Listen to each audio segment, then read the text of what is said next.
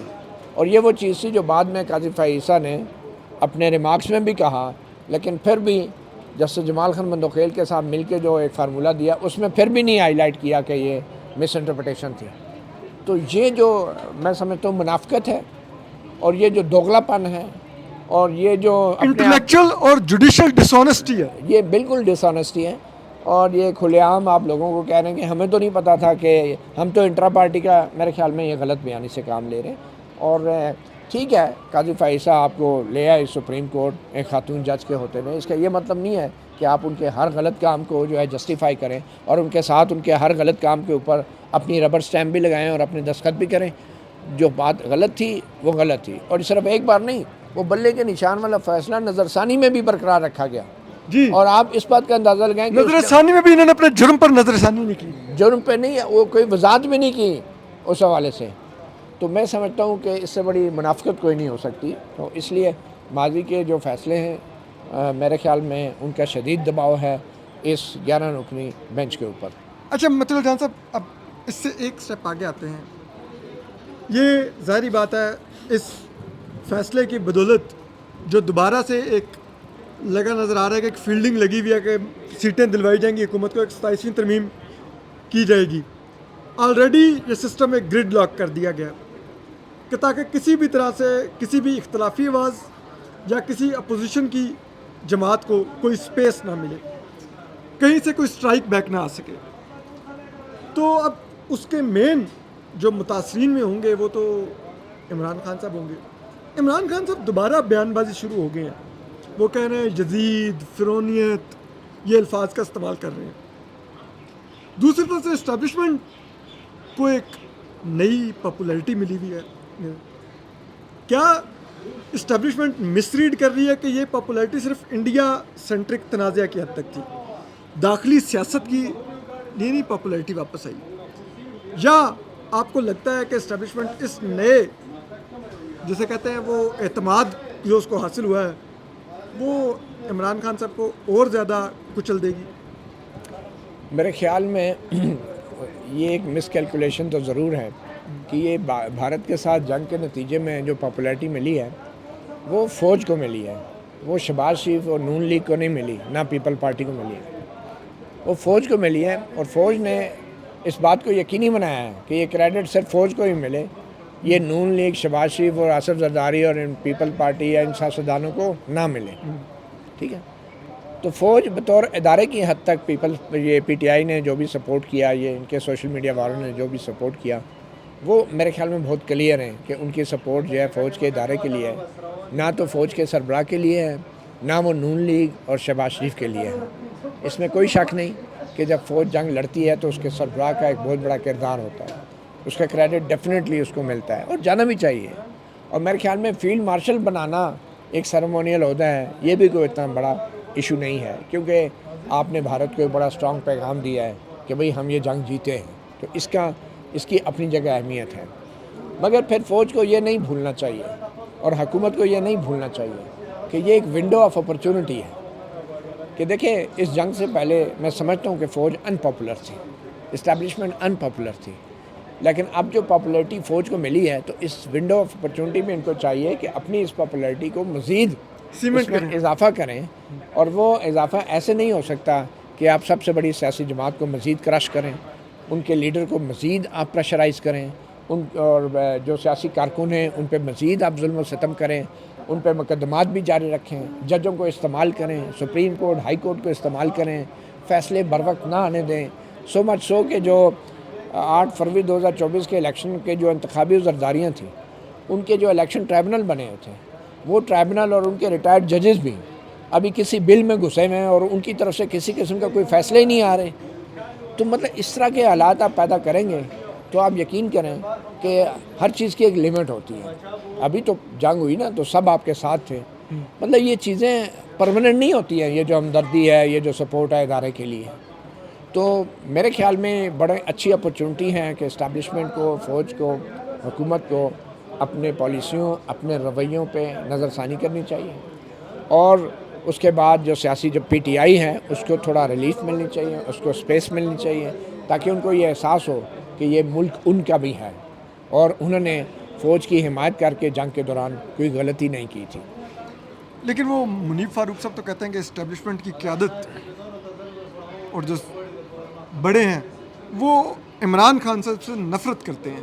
جب اگر bench mark یہ سیٹ ہو گیا ہے تو پھر کون سی نیگوسیشن، کون سی ریکنسیلیشن، کیا آپ کو میں اس طرح کے ڈاکیوں کے اوپینین پہ میں کوئی اپنی رائے نہیں دیتا۔ یہ ڈاکیے جو ہے نا، ادھر سے میسج آیا اور ادھر سے بول دیا، جو نہ صحافی ہیں نہ وکیل ہیں، تو میں کیا آپ اس پہ رائے دوں؟ وہ تو جو بات کر رہے ہوتے ہیں وہ بھی آپ کو پتہ ہے کہاں سے بول رہے ہوتے ہیں، وہ تو اپنی مرضی سے بہت کچھ نہیں کر سکتے۔ ٹھیک ہے مطلب صاحب، بہت شکریہ۔ عدیل، آپ آخر میں آپ کو لگتا ہے کہ جو ہنی مون پیریڈ چل رہا ہے یہ لمبا چلے گا یا یہ اب اوور ہونے والا ہے؟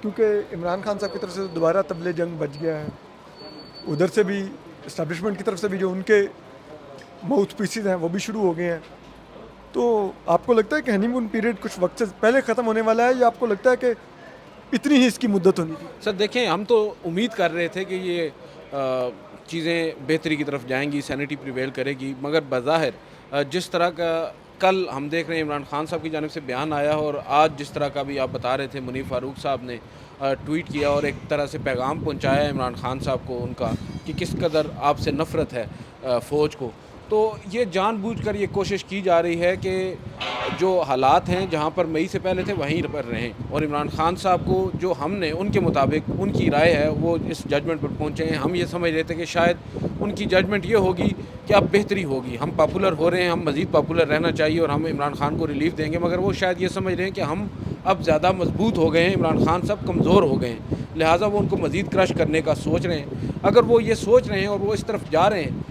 تو ہنی مون پیریڈ تو خیر ختم ہو ہی گیا ہے، لیکن میں یہ سمجھتا ہوں کہ جو نفرت ہے جو فوج یا اسٹیبلشمنٹ یا اداروں کے خلاف ہم دیکھ رہے تھے مئی سے پہلے، اب وہ مزید زیادہ ہوگی، اور یہ چیز اس پر نظر ثانی جس حد پر تھی اس سے بھی زیادہ ہو جائے۔ ظاہری بات ہے سر، دیکھیں آپ اپنے لوگوں کو جب آپ پہلے ایک طرح سے یہ تاثر آئے گا نا کہ آپ جب خود مشکل میں آئے، ملک مشکل میں آیا، آپ نے ٹویٹر کو بحال کر دیا، اب آپ یہ تو نہیں کر سکتے کہ آج آپ کو ضرورت تھی آپ نے ٹویٹر کو بحال کر دیا، انہی دہشت گردوں کو آپ نے سوشل میڈیا واریر قرار دے دیا، اور کل کو جب وہی آپ کو دوبارہ تنقید کا نشانہ بنایا آپ ان کو دوبارہ بند کر دیں، عوام کتنی دفعہ یہ برداشت کرے گی؟ اور دوسری جانب پھر عمران خان صاحب کو پہلے آپ خبریں چلواتے ہیں کہ بریفنگ دی جاتی ہے، ان کو کہا جاتا ہے کہ آپ بیان دیں، عمران خان صاحب بیان دے دیتے ہیں، اور اس کے بعد جب جنگ آپ جیت جاتے ہیں، آپ نیا بیج لگا لیتے ہیں، اس کے بعد پھر آپ اپنی اس پرانی روش پہ چل نکلتے ہیں، تو پھر معاملات بہتری کی طرف کدھر جائیں گے؟ جو لوگ عمران خان کے ساتھ کھڑے ہیں وہ عمران خان صاحب کے کہنے پر اگر آپ کے پیچھے کھڑے ہو گئے ہیں ایک پاکستانی ہونے کے ناطے، تو پھر کل وہ یہ سوال تو پوچھیں گے کہ آپ کے لیے ہم اس وجہ سے کھڑے ہوئے تھے۔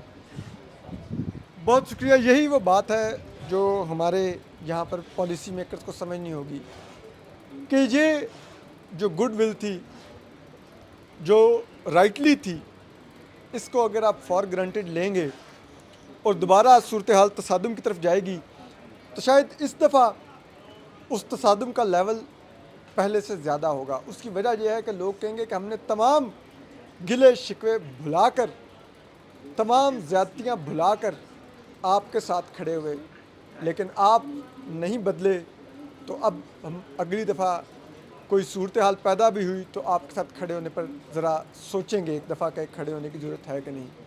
تو میرے خیال میں یہ بہترین موقع ہے، اس کو یوز کر کے زخموں کا مداوا کیا جائے، نہ کہ اس سے اس زوم میں مبتلا ہو کر کہ اب تو ہم کچھ بھی کر سکتے ہیں اس حد تک جایا جائے۔ اپنا خیال رکھیے، اللہ حافظ۔